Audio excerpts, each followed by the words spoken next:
ନମସ୍କାର। ଓଡ଼ିଶା ପାଠଶାଳା ଚ୍ୟାନେଲକୁ ଆପଣମାନଙ୍କୁ ସ୍ୱାଗତ ଜଣାଉଛି। ଆମେ ଟିଜିଟି ଓଡ଼ିଆ ପାଇଁ କ୍ଲାସ୍ ଆରମ୍ଭ କରିସାରିଛୁ। ଆପଣମାନେ ଯଦି ପୂର୍ବ କ୍ଲାସ୍ ଗୁଡ଼ିକ ଦେଖିନାହାନ୍ତି ତାହେଲେ ମୋ ଚ୍ୟାନେଲକୁ ଯାଇ ଦେଖିପାରିବେ। ଓଡ଼ିଶା ପାଠଶାଳା ଚ୍ୟାନେଲକୁ ଯାଇ ଦେଖିପାରିବେ। ଆମେ ପୂର୍ବ କ୍ଲାସ୍ରେ କ'ଣ ପଢ଼ିଥିଲେ? ମଧ୍ୟଯୁଗୀୟ ସାହିତ୍ୟ ବିଷୟରେ ପଢ଼ିଥିଲେ। ମଧ୍ୟଯୁଗୀୟ ସାହିତ୍ୟରେ ଆମର ସିଲାବସ୍ରେ କ'ଣ ଅଛି? କିଛି ଜଣ କବିଙ୍କ ନାମ ଗୁଡ଼ିକ ଉଲ୍ଲେଖ ଅଛି। ସେଇ କବିଙ୍କ ଗୁଡ଼ିକ ବିଷୟରେ ଆମକୁ ଜାଣିବାର ଅଛି। ତ ଆମେ ମଧ୍ୟଯୁଗୀୟ ସାହିତ୍ୟ ବିଷୟରେ ପଢ଼ିଥିଲେ। ପ୍ରଥମେ କେଉଁ କବିଙ୍କ ବିଷୟରେ ପଢ଼ିଥିଲେ? ଦୀନକୃଷ୍ଣ ଦାସ। ଆପଣମାନେ ଦେଖିଛନ୍ତି ଦୀନକୃଷ୍ଣ ଦାସଙ୍କ କ୍ଲାସ୍ଟି? ଯଦି ଦେଖିନାହାନ୍ତି ଯାଇକି ଦେଖିନେବେ। ସେ କ୍ୱେଶ୍ଚନ୍ ମୁଁ ଦୀନକୃଷ୍ଣ ଦାସକୁ ଭଲ ଭାବରେ ପଢ଼ାଇ ସାରିଛି। ଆପଣମାନେ ଯାଇ ଦେଖିନେବେ। ତ ଦୀନକୃଷ୍ଣ ଦାସଙ୍କ ବିଷୟରେ କିଛି କ୍ୱେଶ୍ଚନ୍ ପଚାରିବି, ଯାହାର ଆନ୍ସର୍ ଆପଣମାନେ କମେଣ୍ଟ ବକ୍ସରେ ଲେଖି ନିହାତି ଜଣାଇବେ। ତ ପ୍ରଥମ କ୍ୱେଶ୍ଚନ୍ ହେଉଛି, ଦୀନକୃଷ୍ଣ ଦାସଙ୍କର ଶ୍ରେଷ୍ଠ କୃତିଟି କ'ଣ? ପ୍ରଥମ କ୍ୱେଶ୍ଚନ୍, ଦୀନକୃଷ୍ଣ ଦାସଙ୍କର ଶ୍ରେଷ୍ଠ କୃତିଟି କ'ଣ? ଆଉ ଦୀନକୃଷ୍ଣ ଦାସ କେଉଁ ରାଜାଙ୍କର ସମସାମୟିକ ଥିଲେ? ଏହି ଦୁଇଟି କ୍ୱେଶ୍ଚନ୍ର ଆନ୍ସର୍ ଆପଣ କମେଣ୍ଟ ବକ୍ସରେ ଲେଖି ମୋତେ ଜଣାଇବେ। ତ ଆଉ ଏଇ ଆନ୍ସର୍ ଗୁଡ଼ିକ ଆପଣ ପୂର୍ବ କ୍ଲାସ୍ଟି ଦେଖିନେବେ। ସେଠି ଆନ୍ସର୍ ଗୁଡ଼ିକ ମୁଁ ଡିସ୍କସନ୍ ବି କରିଛି। ଯଦି ଦେଖିନାହାନ୍ତି ଦେଖିଦେବେ। ତାପରେ କମେଣ୍ଟ ବକ୍ସରେ ଆନ୍ସର୍ ନିହାତି ଲେଖିବେ। ତ ଆଜି ଆମେ ଷ୍ଟାର୍ଟ କରିବା ସେଇ ମଧ୍ୟଯୁଗୀୟ ସାହିତ୍ୟ। ମଧ୍ୟଯୁଗୀୟ ସାହିତ୍ୟର ଅନ୍ୟ ନାମ କ'ଣ ଥିଲା? ରୀତିଯୁଗ ସାହିତ୍ୟ ତାକୁ କୁହାଯାଏ। ସେଇ ରୀତିଯୁଗ ସାହିତ୍ୟରେ ଆଉ ଜଣେ ଶ୍ରେଷ୍ଠ କବି, ଆମର ଶ୍ରେଷ୍ଠ କାବ୍ୟଟି ପଢ଼ିଥିଲେ ଦୀନକୃଷ୍ଣ ଦାସଙ୍କର ରହସ୍ୟମଞ୍ଜରୀ। ଆଜି ପଢ଼ିବା ଉପେନ୍ଦ୍ର ଭଞ୍ଜ, ଯିଏ ହେଉଛନ୍ତି ଶ୍ରେଷ୍ଠ କବି। ତାଙ୍କ ନାମ ଅନୁସାରେ ମଧ୍ୟଯୁଗୀୟ ସାହିତ୍ୟକୁ ବି ଭଞ୍ଜ ଯୁଗ ବୋଲି କୁହାଯାଏ। ଉପେନ୍ଦ୍ର ଭଞ୍ଜ, ଆଜି ସେଇ ଉପେନ୍ଦ୍ର ଭଞ୍ଜଙ୍କ ବିଷୟରେ ଆମେ ପଢ଼ିବା। ତାଙ୍କର ଜନ୍ମ ବିବରଣୀ ବିଷୟରେ, ତାଙ୍କର ଜନ୍ମ ବିବରଣୀ ପ୍ରାୟ କେଉଁଠାରେ ଉଲ୍ଲେଖ ନାହିଁ, ବଟ୍ ଯେତିକି ବି ଉଲ୍ଲେଖ ଅଛି ସେଗୁଡ଼ିକ ବିଷୟରେ ଆମେ ପଢ଼ିବା। ଆଉ ସେଥିରେ କ'ଣ କ'ଣ ମେନ୍ ଇମ୍ପୋର୍ଟାଣ୍ଟ କ୍ୱେଶ୍ଚନ୍ ଗୁଡ଼ିକ ଅଛି ତାହା ମୁଁ PDFରେ କ୍ୱେଶ୍ଚନ୍ ବି ଅପଲୋଡ଼ କରିଛି। ତାପରେ ଲାଷ୍ଟରେ ଆଗେ ତାଙ୍କ ବିଷୟରେ ଜାଣିବା, ତାପରେ ତାଙ୍କ କ୍ୱେଶ୍ଚନ୍ ଗୁଡ଼ିକ ଡିସ୍କସନ୍ କରିବା। ତ ଆମେ ପ୍ରଥମେ ଜାଣିବା ଉପେନ୍ଦ୍ର ଭଞ୍ଜ। ଉପେନ୍ଦ୍ର ଭଞ୍ଜ କ'ଣ ଥିଲେ? ନା ସେ ରୀତି ଯୁଗର ସର୍ବଶ୍ରେଷ୍ଠ କ'ଣ ଥିଲେ? ରୀତି ଯୁଗର ସର୍ବଶ୍ରେଷ୍ଠ କବି ହେଉଛନ୍ତି ଉପେନ୍ଦ୍ର ଭଞ୍ଜ। ସେ ଘୁମୁସର ପ୍ରସିଦ୍ଧ ରାଜବଂଶରେ ଜନ୍ମଗ୍ରହଣ କରିଥିଲେ। ଜାଣିପାରିଲେ ସେ କେଉଁଠାରେ ଜନ୍ମଗ୍ରହଣ କରିଥିଲେ? ନା ସେ ଘୁମୁସର ପ୍ରସିଦ୍ଧ ରାଜବଂଶରେ ଜନ୍ମଗ୍ରହଣ କରିଥିଲେ। ସେ ଘୁମୁସରର ପ୍ରସିଦ୍ଧ ରାଜକବି ଧନଞ୍ଜୟଙ୍କର ପୌତ୍ର, ଅର୍ଥାତ୍ ଧନଞ୍ଜୟ ଭଞ୍ଜ ତାଙ୍କର କ'ଣ ପିତାମହ ଥିଲେ, ମାନେ ତାଙ୍କ ଜେଜେବାପା ଥିଲେ ପିତାମହ। ତାହେଲେ ତାଙ୍କ ପିତା କିଏ ଥିଲେ? ତାଙ୍କ ପିତା ଏଠି ଦେଇଛି ନୀଳକଣ୍ଠ ଭଞ୍ଜ ଘୁମୁସର ରାଜା ହୋଇଥିଲେ। 1701 ଖ୍ରୀଷ୍ଟାବ୍ଦରେ ଘୁମୁସର ସିଂହାସନରୁ ବିତାଡ଼ିତ ହୋଇ 1704 ଖ୍ରୀଷ୍ଟାବ୍ଦରେ କାକା ପୁଅ ଭାଇ ଘନ ଭଞ୍ଜଙ୍କ ଦ୍ୱାରା ତାଙ୍କର, ଏଠି ତାହେଲେ କ'ଣ ବୁଝିଲେ? ନା ନୀଳକଣ୍ଠ ଭଞ୍ଜ ଥିଲେ ଘୁମୁସର ଜାଗାଟି ଥିଲା, ସେଇଠାରେ ସେ ରାଜା ଥିଲେ। କିନ୍ତୁ କ'ଣ କଲେ ନା ତାଙ୍କର କକା ପୁଅ ଭାଇ ଜଣେ ଥିଲେ ଘନ ଭଞ୍ଜ, ସେ ତାଙ୍କୁ 1701 ଖ୍ରୀଷ୍ଟାବ୍ଦରେ ସିଂହାସନରୁ ବିତାଡ଼ିତ କରିଦେଇଥିଲେ। ନୀଳକଣ୍ଠ ଭଞ୍ଜ ପୁତ୍ର ଉପେନ୍ଦ୍ରଙ୍କ ସହିତ ନୟାଗଡ଼ ତତ୍କାଳୀନ ରାଜା ପୁରୁଷୋତ୍ତମ ସିଂହ ମାନ୍ଧାତାଙ୍କର ଆଶ୍ରୟ ଗ୍ରହଣ କରିଥିଲେ। ସେ ଯେତେବେଳେ ତାଙ୍କୁ ବିତାଡ଼ିତ କରିଦେଇଥିଲେ, ସେ ତାପରେ କେଉଁଠିକି ପଳାଇ ଯାଇଥିଲେ? ନା ସେ ଘୁମୁସର ଛାଡ଼ି ନୟାଗଡ଼ ପଳାଇ ଯାଇଥିଲେ। ନୟାଗଡ଼ ଯାଇକି ଅବସ୍ଥାନ କରିଥିଲେ। ସେଠାରେ ରାଜା କିଏ ଥିଲେ? ନୟାଗଡ଼ର ରାଜା ସେତେବେଳେ ପୁରୁଷୋତ୍ତମ ମାନ୍ଧାତା ଥିଲେ। ତାଙ୍କୁ ଠାରେ ଯାଇକି ସେ ଆଶ୍ରୟ ନେଇଥିଲେ। ଶୁଣିବାକୁ ମିଳେ ନା ଉପେନ୍ଦ୍ର ଭଞ୍ଜ ବଗୁଡ଼ାର ସିଦ୍ଧ ଗୁମ୍ଫାରେ କିଛି ଦିନ ସାହିତ୍ୟ ସାଧନ କରିଥିଲେ ଓ ପରେ ସେ ପ୍ରସିଦ୍ଧ ବିଷ୍ଣୁ କ୍ଷେତ୍ର ଓଡ଼ଗାଁ ରଘୁନାଥ ପୀଠରେ ରାମ ତାରକା, ଏଇଟା କ୍ୱେଶ୍ଚନ୍ ଇମ୍ପୋର୍ଟାଣ୍ଟ କ୍ୱେଶ୍ଚନ୍ ମନେ ରଖିବେ। ନା ଉପେନ୍ଦ୍ର ଭଞ୍ଜ କେଉଁ ମନ୍ତ୍ର ଜପ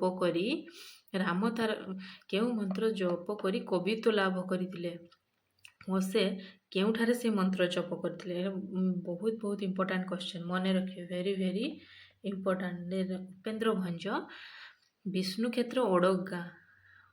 କ୍ଷେତ୍ର ଓଡ଼ଗାଁରେ ରଘୁନାଥ ପୀଠରେ ରାମ ତାରକା ମନ୍ତ୍ର ଜପ କରି କବିତ୍ୱ ଲାଭ କରିଥିଲେ। ନୟାଗଡ଼ ରାଜା ତାଙ୍କ କବିତ୍ୱରେ ମୁଗ୍ଧ ହୋଇ ତାପରେ ତାଙ୍କୁ କିଏ ବୀରବର ଉପାଧି ଦେଇଥିଲେ? ନା ନୟାଗଡ଼ର ରାଜା କିଏ ଥିଲେ? ନୟାଗଡ଼ର ରାଜା ଥିଲେ ପଢ଼ିଲେ ପୂର୍ବରୁ କ'ଣ ପୁରୁଷୋତ୍ତମ ସିଂହ ମାନ୍ଧାତା, ତାଙ୍କୁ ବୀରବର ଉପାଧି ଦେଇଥିଲେ ଏବଂ ତାଙ୍କ କନ୍ୟା ସହିତ ମଧ୍ୟ ନିଜ କନ୍ୟା ସହିତ ମଧ୍ୟ ତାଙ୍କ ବିବାହ କରିଦେଇଥିଲେ। ତାହେଲେ ସେ କାହାକୁ ବିବାହ କରିଥିଲେ ଉପେନ୍ଦ୍ର ଭଞ୍ଜ? ପ୍ରଥମେ ସେ କ'ଣ ପୁରୁଷୋତ୍ତମ ସିଂହ ମାନ୍ଧାତାଙ୍କର କନ୍ୟାକୁ ବିବାହ କରିଥିଲେ। ନେକ୍ସଟ ଦେଖିବା, ନେକ୍ସଟ କ'ଣ ଅଛି ନା ତାପରେ ସେ ନୟାଗଡ଼ର ମାଳିସାହି ମୃତ୍ୟୁଞ୍ଜୟପୁର ଶାସନରେ ତାଙ୍କ ପାଇଁ ବସବାସ କରିବାର ସମସ୍ତ ବ୍ୟବସ୍ଥା କରିଥିଲେ। ସେ ନୟାଗଡ଼ର ଗୋଟେ ମାଳିସାହି ଥିଲା, ସେ ମାଳିସାହିରେ ସେ କ'ଣ କରିଥିଲେ ନା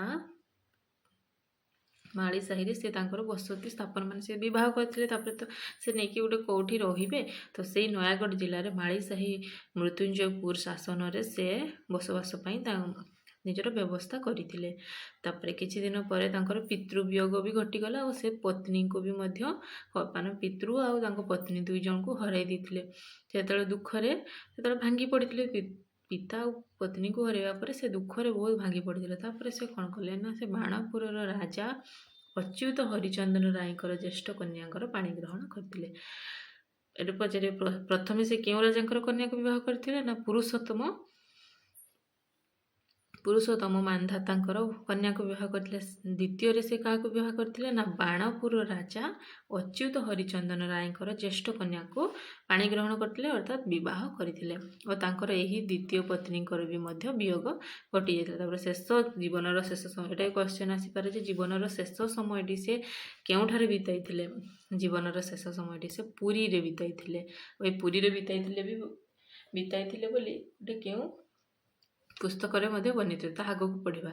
ତାପରେ ଦେଖିବା ଉପେନ୍ଦ୍ର ଭଞ୍ଜଙ୍କ ଜନ୍ମକାଳ ସମ୍ବନ୍ଧରେ ନିର୍ଦ୍ଦିଷ୍ଟ ପ୍ରମାଣରେ, ଯେଉଁଟା ମୁଁ କହିଥିଲି ଉପେନ୍ଦ୍ର ଭଞ୍ଜଙ୍କ ମାନେ ତାଙ୍କର ଜନ୍ମ କେବେ ହୋଇଥିଲା, ଖାଲି ସେ କେଉଁଠି ଜନ୍ମ ହୋଇଥିଲେ ତାହା ବିଷୟରେ ବର୍ଣ୍ଣିତ ଅଛି, କିନ୍ତୁ ସେ କେବେ ଜନ୍ମ ହୋଇଥିଲେ ତା ବିଷୟରେ ପ୍ରମାଣ ଆଜି ପର୍ଯ୍ୟନ୍ତ ମିଳିନି। ସୁକୃତ ରସଲେଖାରେ ସେ ଏକ ଗ୍ରନ୍ଥ ଦିବ୍ୟସିଂହ ଦେବଙ୍କର ସପ୍ତବିଂଶ ଅଙ୍କରେ ସମାପ୍ତ କରିଛି ବୋଲି ପ୍ରକାଶ କରିଛନ୍ତି। ସୁକୃତ ସେ ରସଲେଖା କାବ୍ୟଟି ସେ ଲେଖିଥିଲେ, ସେ ଦିବ୍ୟସିଂହ ଦେବଙ୍କର ସପ୍ତବିଂଶ ଅଙ୍କରେ ସମାପ୍ତ କରିଛି ବୋଲି, ଯେ ଦିବ୍ୟସିଂହ ଦେବଙ୍କ ଟାଇମରେ ସେଇ କାବ୍ୟଟି ସମାପ୍ତ ହୋଇଛି ବୋଲି ବର୍ଣ୍ଣନା ହୋଇଛି। ତାପରେ ଦେଖିବା କ'ଣ ଅଛି, ଏଗୁଡ଼ିକ ପଢ଼ି ନେବେ। ତାପରେ ଏହାପରେ ଏଠି ଗୋଟେ ମନେ ରଖିବେ, ସେ ପଢ଼ିବ ଯେ ଉପେନ୍ଦ୍ର ଭଞ୍ଜ କେଉଁ କାବ୍ୟଟି ରଚନାର ସମାପ୍ତି ପୂର୍ବରୁ ତାଙ୍କର ପ୍ରାଣ ତ୍ୟାଗ କରିଥିଲେ। ଭେରି ଭେରି ଇମ୍ପୋର୍ଟାଣ୍ଟ ନା କ'ଣ ନା ଉପେନ୍ଦ୍ର ଭଞ୍ଜ କେଉଁ କାବ୍ୟ ରଚନାର ସମାପ୍ତି ପୂର୍ବରୁ ପ୍ରାଣ ତ୍ୟାଗ କରିଥିଲେ? ମନେ ରଖିବେ, କଟି ବ୍ରହ୍ମାଣ୍ଡ ସୁନ୍ଦରୀ ଯେତେବେଳେ ସେ ରଚନା କରିଥିଲେ, ସେ ରଚନାଟା ସମାପ୍ତ ହେବା ପୂର୍ବରୁ ତାଙ୍କର ପ୍ରାଣ ତ୍ୟାଗ କରିଥିଲେ। ଏହି ଗ୍ରନ୍ଥର ପ୍ରଥମ ଛାନ୍ଦରେ ସେ ଶ୍ରୀ ଜଗନ୍ନାଥଙ୍କ ବିଷୟରେ ବର୍ଣ୍ଣନା କରି ଆରମ୍ଭ କରିଛନ୍ତି କାବ୍ୟଟିକୁ। ସବୁ ମନେ ରଖିବେ ଯେ ଉପେନ୍ଦ୍ର ଭଞ୍ଜଙ୍କର ସବୁ କାବ୍ୟରେ ସିଏ ପ୍ରଥମେ ଶ୍ରୀ ଜଗନ୍ନାଥଙ୍କୁ ସ୍ମରଣ କରିଛନ୍ତି, ତାପରେ ଯାଇକି ସେ କାବ୍ୟ ଆରମ୍ଭ କରିଛନ୍ତି। ତାପରେ ସେ କ'ଣ ଅଛି ନା ସେ ପୁରୀରେ ଗଜପତି ମହାରାଜା ଦିବ୍ୟସିଂହ ଦେବଙ୍କ ଠାରୁ ମଧ୍ୟ ବହୁ ସମ୍ମାନ ଲାଭ କରିଥିଲେ। ଜଣାପଡ଼ିଛି ସେ ପୁରୀ ବାସିନ୍ଦା। କେଉଁଠି ଆମେ ଜାଣିଲେ ସେ ପୁରୀ ବାସିନ୍ଦା ବୋଲି? ଏଠି ଲେଖା ଅଛି ଦେଖନ୍ତୁ, କେଉଁଠି ଜାଣିଲେ ନା ସେ କଟି ବ୍ରହ୍ମାଣ୍ଡ ସୁନ୍ଦରୀ ଯେତେବେଳେ ରଚନା କଲେ, ସେଠାରେ ସେ ପ୍ରଥମ ଛାନ୍ଦରେ କ'ଣ ଶ୍ରୀକ୍ଷେତ୍ରର ବିସ୍ତୃତ ବର୍ଣ୍ଣନା ଥିବାରୁ ଏହା କବିଙ୍କର ଶ୍ରୀକ୍ଷେତ୍ର ଅବସ୍ଥାନ କାଳରେ ରଚିତ ହୋଇଥିବାର ମନେ ହୁଏ। କାରଣ ସେ ଯେ ଶ୍ରୀକ୍ଷେତ୍ର ବିଷୟରେ ପୁରା ବିସ୍ତୃତ ଭାବେ ବର୍ଣ୍ଣନା କରିଥିଲେ, ତାହା ପାଇଁ ସେ ଜଣାପଡ଼େ ଯେ ତାହା କ'ଣ ସେ ପୁରୀ ନିବାସୀ ବୋଲି ସେଇ କବିତାରୁ ମାନେ କଟି ବ୍ରହ୍ମାଣ୍ଡ ସୁନ୍ଦରୀରୁ ଜଣାପଡ଼ିଥାଏ। ତେଣୁ ତାଙ୍କ ସେ 1720 ଖ୍ରୀଷ୍ଟାବ୍ଦର ଇହଧାମ ତ୍ୟାଗ କରିଥିଲେ ନା ସେ କେତେ ଖ୍ରୀଷ୍ଟାବ୍ଦର ଇହଧାମ ତ୍ୟାଗ କରିଥିଲେ ନା ସିଏ 1720ରେ ଇହଧାମ ତ୍ୟାଗ କରିଥିଲେ ଏବଂ ତାଙ୍କୁ 50 ବର୍ଷ ବୟସରେ ପ୍ରାଣ ତ୍ୟାଗ କରିଥିଲେ। ଏଇଟା ଅନୁମାନ କରାଯାଏ, କିନ୍ତୁ ପ୍ରମାଣ ଆଜି ଯାଏ ମିଳିନି। ସେଟା ଅନୁମାନ କରାଯାଇଛି ଯେ ସେ 50 ବର୍ଷ ବୟସରେ ପ୍ରାଣ ତ୍ୟାଗ କରିଥିଲେ। ତାଙ୍କର ଜନ୍ମକାଳ ହେଉଛି 1670। ଏଗୁଡ଼ିକ ସବୁ ଜନଶ୍ରୁତି। ତାପରେ ଏଗୁଡ଼ିକ ପଢ଼ି ନେବେ, କ'ଣ କ'ଣ ଅଛି ଇମ୍ପୋର୍ଟାଣ୍ଟ ଅଛି ଦେଖିନେବେ। ତାପରେ ଆମେ ଜାଣିଲେ ତାଙ୍କର ଜନ୍ମ ବୃତ୍ତାନ୍ତ ବିଷୟରେ ଜାଣିଲେ, ଏବେ ତାଙ୍କର କ'ଣ କ'ଣ ସେ ରଚନା କରିଛନ୍ତି ତା ବିଷୟରେ ଟିକେ ଜାଣିବା। ସେ ବିଭିନ୍ନ ନାଟକ, କାବ୍ୟ, ପୁରାଣ ସବୁ କ'ଣ ରାଜ ପରିବାର ଜନ୍ମ କରିଥିବାରୁ ସେ ବାଲ୍ୟ କାଳରେ ଉପଯୁକ୍ତ ଶିକ୍ଷା ପାଇଥିଲେ। କାରଣ ସେ ଜଣେ ରାଜା, ତାଙ୍କ ପିତା ଜଣେ ରାଜା ଥିଲେ, ସେଥିପାଇଁ ସେ ରାଜ ପରିବାରରେ ହିଁ ଜନ୍ମ ଗ୍ରହଣ କରିଥିଲେ। ଆଉ ରାଜ ପରିବାରରେ ଜନ୍ମଗ୍ରହଣ କରିବାରୁ ସେ କ'ଣ ବାଲ୍ୟ କାଳରୁ ଉପଯୁକ୍ତ ଶିକ୍ଷା ପାଇଥିଲେ। ତାଙ୍କ ଦ୍ୱାରା ରଚିତ ଗ୍ରନ୍ଥ ଗୁଡ଼ିକରେ ଜଣାଯାଏ ଯେ ସେ ନାଟକ, ପୁରାଣ, କାବ୍ୟ, ଅଳଙ୍କାର, ଜ୍ୟୋତିଷ, କାମଶାସ୍ତ୍ର, ତନ୍ତ୍ର ଇତ୍ୟାଦି ସଂସ୍କୃତ ଗ୍ରନ୍ଥମାନ ରଚନା କରିଥିଲେ। 26 ଗୋଟି ଗ୍ରନ୍ଥର ରଚୟିତା ବୋଲି ସ୍ୱରଚିତ, ଏଇଟା ମନେ ରଖିବେ, ଇମ୍ପୋର୍ଟାଣ୍ଟ ଅଛି। କ'ଣ ନା ଉପେନ୍ଦ୍ର ଭଞ୍ଜ 26 ଗୋଟି ଗ୍ରନ୍ଥର ରଚୟିତା ବୋଲି ସ୍ୱରଚିତ ଚିତ୍ରକାବ୍ୟ ବନ୍ଧଦ୍ୱୟ କାବ୍ୟର ପ୍ରଥମ ଛାନ୍ଦରେ ଉଲ୍ଲେଖ କରିଛନ୍ତି। ମନେ ରଖିବେ ଯେ ଉପେନ୍ଦ୍ର ଭଞ୍ଜ କେଉଁ କାବ୍ୟରେ ବର୍ଣ୍ଣନା କରିଛନ୍ତି ଯେ ସେ 26 ଗୋଟି ଗ୍ରନ୍ଥର ରଚୟିତା ବୋଲି? ନା ଚିତ୍ରକାବ୍ୟ ବନ୍ଧଦ୍ୱୟରେ ସେ ବର୍ଣ୍ଣନା କରିଛନ୍ତି ଯେ ସେ 26 ଗୋଟି ଗ୍ରନ୍ଥର ରଚୟିତା ବୋଲି। ଜାଣିପାରିଲେ? ଏବେ ଦେଖିବା ତାଙ୍କର କ'ଣ ରଚନା, ସେ କ'ଣ ରଚନା କରିଥିଲେ। କାରଣ ରଚନା ଗୁଡ଼ିକ ବହୁତ ଇମ୍ପୋର୍ଟାଣ୍ଟ। କେବଳ ରଚନା ନାହିଁ, ତାଙ୍କର ସେ ପୌରାଣିକ କାବ୍ୟ ବି ଲେଖିଥିଲେ, କାଳ୍ପନିକ କାବ୍ୟ, ଅଳଙ୍କାରିକ କାବ୍ୟ, ଗୀତିକା, ଚଉତିଶା, ବିଭିନ୍ନ ପ୍ରକାର କାବ୍ୟ ରଚନା କରିଛନ୍ତି। ଓ ସେଇ କାବ୍ୟ ଗୁଡ଼ିକ ଆମର ମନେ ରଖିବା ନିହାତି ଦରକାର। ତ ଆମେ ଦେଖିବା ପୌରାଣିକ କାବ୍ୟ। ଫାଷ୍ଟ ତାଙ୍କର ପୌରାଣିକ କାବ୍ୟ ଗୁଡ଼ିକ କ'ଣ? ପୌରାଣିକ କାବ୍ୟ ଗୁଡ଼ିକ କ'ଣ? ନା ଅବନା ରସ ତରଙ୍ଗ, କଳା କୌତୁକ, କୁଞ୍ଜ ବିହାରୀ, ବୈଦେହୀଶ ବିଳାସ, ବ୍ରଜଲୀଳା, ରାମଲୀଳାମୃତ, ରାସଲୀଳା, ସୁଭଦ୍ରା ପରିଣୟ, ଏଗୁଡ଼ିକ ହେଉଛି ତାଙ୍କର କ'ଣ? ପୌରାଣିକ କାବ୍ୟ। ତାପରେ ଦେଖିବା ତାଙ୍କର କାଳ୍ପନିକ କଳାବତୀ, କାମକଳା, କଟି ବ୍ରହ୍ମାଣ୍ଡ ସୁନ୍ଦରୀ, ଚନ୍ଦ୍ରକଳା, ଚିତ୍ରଲେଖା, ଚନ୍ଦ୍ରରେଖା, ତ୍ରୈଲୋକ୍ୟ ମୋହିନୀ, ପ୍ରେମଲତା, ପ୍ରେମ ସୁଧାନିଧି, ଭାଗବତୀ, ମନୋରମା, ମୁକ୍ତାବତୀ, ରସଲେଖା, ରସମଞ୍ଜରୀ, ରସିକ ହାରାବଳୀ, ଲାବଣ୍ୟବତୀ, ସଭାବତୀ, ସୁବର୍ଣ୍ଣରେଖା ଆଉ ହେମମଞ୍ଜରୀ। ପୌରାଣିକ ଅର୍ଥାତ୍ କ'ଣ? ପୌରାଣିକ କାବ୍ୟ ମାନେ ସେ ରାମ, କୃଷ୍ଣ ଏଇମାନଙ୍କୁ ଯେଉଁ ପୁରାଣରେ ଯେଉଁ ଦେବାଦେବୀ ମାନେ ଉଲ୍ଲେଖ ଅଛନ୍ତି ସେମାନଙ୍କୁ ନେଇ ଯେଉଁ କାବ୍ୟ ଗୁଡ଼ିକ ସେ ରଚନା କରିଛନ୍ତି, ଆମେ ଜାଣିଛେ ସେ ପୁରାଣରେ ବର୍ଣ୍ଣିତ ବୋଲି, ସେଗୁଡ଼ିକ ହେଉଛି ତାଙ୍କର ପୌରାଣିକ କାବ୍ୟ। ଆଉ ତାଙ୍କର କାଳ୍ପନିକ କାବ୍ୟ, ସେ କାଳ୍ପନିକ କାବ୍ୟ କ'ଣ? ନା କାଳ୍ପନିକ କାବ୍ୟ ହେଉଛି ଯେଉଁଗୁଡ଼ିକ ସେ କଳ୍ପନାରେ ନାୟକ ନାୟିକା ମାନଙ୍କୁ ତିଆରି କରିଛନ୍ତି। ପ୍ରେମ ବିରହରେ କେମିତି ସେମାନେ ବିଚ୍ଛେଦ ହେଉଛନ୍ତି, କଳ୍ପନାରେ ସେ ତିଆରି କରିଛନ୍ତି, ସେଗୁଡ଼ିକ ହେଉଛି ତାଙ୍କର କାଳ୍ପନିକ କାବ୍ୟ। ଅଳଙ୍କାର, ସେ ନାନା ଅଳଙ୍କାରରେ ଛନ୍ଦିତ କରି କାବ୍ୟ ଗୁଡ଼ିକ ରଚନା କରିଛନ୍ତି। ଯେମିତି ହେଉଛି ଚିତ୍ରକାବ୍ୟ ବନ୍ଧଦ୍ୱୟ, ରସପଞ୍ଚକ, ରସ ମଞ୍ଜରୀ, ଏଗୁଡ଼ିକ ହେଉଛି ତାଙ୍କର ଆଳଙ୍କାରିକ କାବ୍ୟ। ମନେ ରହିଲା। ତାହେଲେ ପୌରାଣିକ କାବ୍ୟ କିଛି ଅଛି, କାଳ୍ପନିକ କାବ୍ୟ ପଢ଼ିପାରେ ଯେ ଉପେନ୍ଦ୍ର ଭଞ୍ଜଙ୍କର ଦେଇଦେଇଥିବ ଅବନାରସ ତରଙ୍ଗ, ସେଇଟା କେଉଁ କାବ୍ୟ? ଉପେନ୍ଦ୍ର ଭଞ୍ଜଙ୍କର କେଉଁ କାବ୍ୟ? ନା ପୌରାଣିକ କାବ୍ୟ। ଆମେ ଯଦି ପଢ଼ିଥିବା ତାହେଲେ ଜାଣିପାରିବା ପୌରାଣିକ କାବ୍ୟ ହେଲା। ଏଠାରେ ନାଁରେ ବି କିଛି ଆପଣମାନେ ଜାଣିନେବେ କେଉଁଟା ପୌରାଣିକ କେଉଁଟା। ଯେମିତି ଅବନାରସ ତରଙ୍ଗରେ କିଛି ପୁରାଣ କଥା ବର୍ଣ୍ଣନା ହେଇଥିବ, ଯେମିତି କଳା କୌତୁକ, କୁଞ୍ଜ ବିହାର। କୁଞ୍ଜ ବିହାର ମାନେ ଶ୍ରୀକୃଷ୍ଣ କେଠୁ ବିହାର କରିଥିଲେ ସେଇଟା କୁଞ୍ଜବନରେ। ବୈଦେହୀଶ ବିଳାସ ଯେମିତି ବ୍ରଜଲୀଳା, ବୈଦେହୀଶ ବିଳାସରେ ରାମଙ୍କ ବିଷୟରେ ବର୍ଣ୍ଣିତ ଅଛି। ରାମଲୀଳାମୃତ ମାନେ ରାମଙ୍କ ବିଷୟରେ। ସେହିପରି ଆପଣ ସୁଭଦ୍ରା ପରିଣୟ, ସୁଭଦ୍ରାଙ୍କ ବିଷୟରେ ବର୍ଣ୍ଣିତ ଥିବ। ଏଗୁଡ଼ିକ ହେଉଛି ପୌରାଣିକ କାବ୍ୟ। ତାପରେ ନେକ୍ସଟ ଯିବା, ଏଗୁଡ଼ିକ ଜାଣିଲେ। ତାପରେ ଗୀତିକା, ଗାହା, ଚଉତିଶା ଚନ୍ଦ୍ର ଇତ୍ୟାଦି। ଗୀତିକା ଗୁଡ଼ିକ କ'ଣ? ନା ଗାହା, ଚଉତିଶା ଚନ୍ଦ୍ର ଇତ୍ୟାଦି। ବହୁ ଚଉତିଶା, ଚୌପଦୀ ଭୂଷଣ, ଦହା, ଷୋଳପଇ, ଛଅପଇ ଇତ୍ୟାଦି। ଆଉ ବିବିଧ ରଚନା, ଗୀତା ବିଧାନ, ଛତିଶ ରାସ, ନାରଦ ପୁରାଣ, ପୁରୁଷୋତ୍ତମ ମହାତ୍ମ୍ୟ, ବିଚିତ୍ର ତରଙ୍ଗିଣୀ, ଷଡ଼ଋତୁ। ଏଗୁଡ଼ିକ ଆପଣମାନେ ମନେ ରଖିବେ। ଆଉ କିଛି ମେନ୍ ଇମ୍ପୋର୍ଟାଣ୍ଟ ଗୁଡ଼ିକର ତାର ଯେଉଁ ମେନ୍ କିଛି ଇମ୍ପୋର୍ଟାଣ୍ଟ କାବ୍ୟ ଗୁଡ଼ିକ ଅଛି, ଯେମିତି ବୈଦେହୀଶ ବିଳାସ ଅଛି। ଦେଖିଲେ ଯେମିତି ବୈଦେହୀଶ ବିଳାସଟା ମନେ ରଖିବେ। ବୈଦେହୀଶ ବିଳାସରେ ବୈଦେହୀଶ ବିଳାସ ଗୋଟେ ତାଙ୍କର ଇମ୍ପୋର୍ଟାଣ୍ଟ। ସେମିତି କଟି ବ୍ରହ୍ମାଣ୍ଡ ସୁନ୍ଦରୀ, ଲାବଣ୍ୟବତୀ, ରସଲେଖା, ଏପରି କିଛି ବହୁତ ମୁଖ୍ୟ କାବ୍ୟ ଗୁଡ଼ିକ ଅଛି। ସେଗୁଡ଼ିକର ଆପଣମାନଙ୍କୁ ଛନ୍ଦ ମନେ ରଖିବାର ଅଛି, ସେଟା କେଉଁ କାବ୍ୟ ମନେ ରଖିବାର ଅଛି, ଏବଂ ତାର ନାୟକ ନାୟିକା। ଏତିକି ମନେ ରଖିଲେ ଆପଣମାନଙ୍କ ପାଇଁ ବହୁତ। କାରଣ TGT ଓଡ଼ିଆ ପ୍ରଥମ ଥର ପାଇଁ ଏକ୍ଜାମ୍ ହେଉଛି, ତ ବେଶୀ ଭିତରୁ ନେଟ୍ ପିଲାମାନଙ୍କ ଭଳି ଆପଣମାନଙ୍କ ପାଇଁ କ୍ୱେଶ୍ଚନ୍ ଆସିବ ନାହିଁ। କିନ୍ତୁ ଯେତିକି ବି ପଢ଼ିବେ ଭଲସେ ପଢ଼ିବେ ଏବଂ ଭଲସେ ମନେ ରଖିବେ। ତାପରେ ଦେଖିବା ଆମେ ଇମ୍ପୋର୍ଟାଣ୍ଟ ଜାଣିଲେ କେଉଁ ତାହେଲେ ଏବେ ଦେଖିବା ବୈଦେହୀଶ ବିଳାସ। ବୈଦେହୀଶ ବିଳାସ ହେଉଛି କ'ଣ? ବୈଦେହୀଶ ବିଳାସ କେଉଁ କାବ୍ୟ ହେବ କବିଙ୍କର? ବୈଦେହୀଶ ବିଳାସ ହେଉଛି ପୌରାଣିକ କାବ୍ୟ। ଏହି ଗ୍ରନ୍ଥ ରାମଚରିତକୁ କେନ୍ଦ୍ର କରି ମାନେ ରାମଙ୍କ ବିଷୟରେ ଏଠି ବର୍ଣ୍ଣିତ ହୋଇଛି। କହିଥିଲି ପ୍ରଥମ ଛାନ୍ଦ ତାର ମଙ୍ଗଳାଚରଣରେ, 2 ପଦରେ ସେ ମଙ୍ଗଳାଚରଣ ଅର୍ଥାତ୍ କବି ଏହି କାବ୍ୟରେ ସେ ସବୁ ଦେବାଦେବୀଙ୍କୁ ପ୍ରଥମେ ଆହ୍ୱାନ କରି ତାପରେ ଯାଇକି କବିତାଟି ଆରମ୍ଭ କରିଛନ୍ତି। ଯେମିତି ବିଷ୍ଣୁଙ୍କୁ, ଶିବଙ୍କୁ, ଦୁର୍ଗାଙ୍କୁ, ଜଗନ୍ନାଥଙ୍କୁ, ରାମଚନ୍ଦ୍ରକୁ ଓ ସୂର୍ଯ୍ୟବଂଶ ରାମଚନ୍ଦ୍ରଙ୍କ ରଚିତ ରୂପାୟିତ ହୋଇଥିବାର ସୂର୍ଯ୍ୟ ଦେବତାଙ୍କୁ ମଧ୍ୟ ବୁଝାଇବା। ସବୁ ଦେବାଦେବୀଙ୍କୁ ଆହ୍ୱାନ କରି ସେ କବିତାଟି କ'ଣ ଆରମ୍ଭ କରିଥିଲେ। କବି ଏହି କାବ୍ୟଟି ତାଙ୍କ ପିତାମହ ଧନଞ୍ଜୟ ଭଞ୍ଜଙ୍କ ରଘୁନାଥ ବିଳାସ କାବ୍ୟ ଦ୍ୱାରା ପ୍ରଭାବିତ ହୋଇ ରଚିତ ହୋଇଛନ୍ତି। ଏଇଟା ବି ମନେ ରଖିବେ। କ'ଣ ନା କବି କେଉଁ କାବ୍ୟରୁ ପ୍ରଭାବିତ ହୋଇ ବୈଦେହୀଶ ବିଳାସ ରଚନା କରିଛନ୍ତି? ମାନେ କ'ଣ? କବି କେଉଁ କାବ୍ୟରୁ ପ୍ରଭାବିତ ହୋଇ, ଧନଞ୍ଜୟ ଭଞ୍ଜଙ୍କର କେଉଁ କାବ୍ୟରୁ ପ୍ରଭାବିତ ହୋଇ ସେ କ'ଣ କରିଛନ୍ତି? ନା ବୈଦେହୀଶ ବିଳାସ କାବ୍ୟଟି ରଚନା କରିଛନ୍ତି। କେଉଁ କାବ୍ୟ?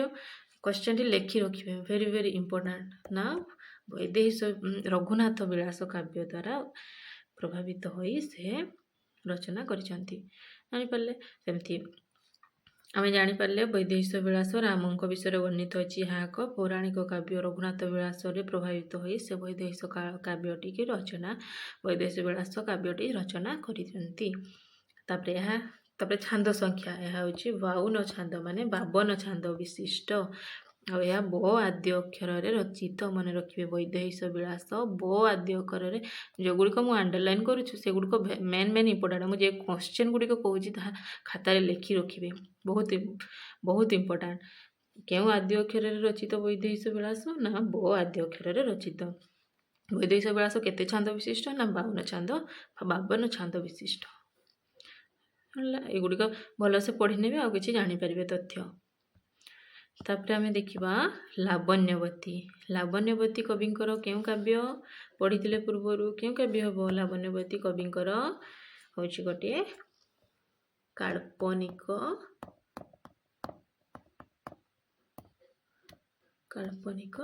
କାବ୍ୟ। ଲାବଣ୍ୟବତୀ ବୈଦେହୀଶ ବିଳାସ ଭଳି ଏକ କବିଙ୍କର ଜନପ୍ରିୟ। ବୈଦେହୀଶ ବିଳାସ ଯେମିତି କବିଙ୍କର ଜନପ୍ରିୟ କାବ୍ୟ, ଲାବଣ୍ୟବତୀ ବି କ'ଣ କବିଙ୍କର ଜନପ୍ରିୟ କାବ୍ୟ। ଏଠାରେ ସେ ଲାବଣ୍ୟବତୀ ଆଉ ଚନ୍ଦ୍ରଭାନୁଙ୍କର ପ୍ରଣୟ କାହାଣୀ। ଲାବଣ୍ୟବତୀର କଥାବସ୍ତୁ କ'ଣ? ନା ଲାବଣ୍ୟବତୀ ଆଉ ଚନ୍ଦ୍ରଭାନୁଙ୍କର ପ୍ରଣୟ କାହାଣୀ ଏଠାରେ ସେ ବର୍ଣ୍ଣିତ କରିଛନ୍ତି। ଆଉ ଲାବଣ୍ୟବତୀ କାବ୍ୟଟି ବହୁତ ସୁନ୍ଦର କାବ୍ୟଟି। ଯଦି ତାର ବୁକ୍ ଆପଣମାନଙ୍କ ପାଖରେ ଥିବ ତାହେଲେ ପଢ଼ି ନେବେ, ଭଲସେ ପଢ଼ିବେ। ବହୁତ ସୁନ୍ଦର କାବ୍ୟଟି। ଆରେ କ'ଣ କୁହାଯାଇଛି ଲାବଣ୍ୟବତୀ? ତାହେଲେ ଏଠାର ନାୟକ ଆମେ କିଏ ଜାଣିପାରିଲେ? ନାୟକ ହେଉଛନ୍ତି ଚନ୍ଦ୍ରଭାନୁ। ନାୟକ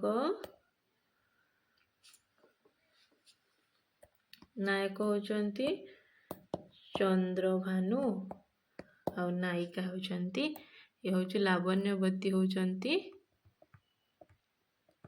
ନାୟିକା ହେଉଛନ୍ତି ଲାବଣ୍ୟବତୀ। ଜାଣିପାରିଲେ? ତାଙ୍କର ପୂର୍ବଜନ୍ମର ନାମ ବି ପଚାରିବ।